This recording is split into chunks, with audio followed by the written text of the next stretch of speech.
Come back. معروف آڈیولوجسٹ doctor شاہد اختر نے کہا ہے کہ سال 2014 ہیئرنگ اسسمنٹ سال کے طور پر منا رہے ہیں۔ اس سال غریب ضرورت مند افراد کو آلات سماعت مفت فراہم کیے جائیں گے۔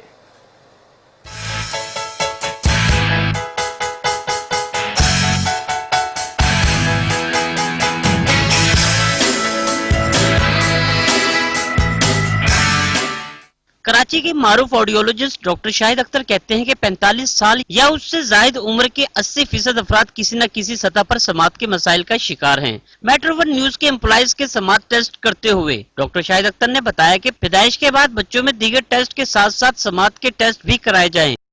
ان کا کہنا تھا کہ میڈیا سے تعلق رکھنے والے ہر شخص کا سماعت کا ٹیسٹ ہونا ضروری ہے۔ پاکستان میں جتنے ٹی وی چینلز ہیں، ان میں جو اینکرز ہیں اور جو ورکرز ہیں، ان سب کی ہیئرنگ اسسمنٹ ہونی چاہیے۔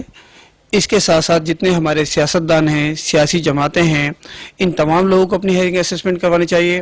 ہماری اسمبلیز، سینٹ، ان تمام اداروں میں باقاعدگی سے ہر سال ہیئرنگ اسسمنٹ ہونی چاہیے، اور اس سلسلے میں ہمیں ایک اسکول ہیلتھ پروگرام باقاعدگی سے شروع کرنا چاہیے، جس میں ہر سال اسکول کے تمام طلباء و طالبات ان کی ہیئرنگ اسسمنٹ ہونی چاہیے، اور ان میں سے اگر کچھ لوگوں کو کچھ پرابلم ہوتی ہے تو اس کا باقاعدہ علاج ہونا چاہیے۔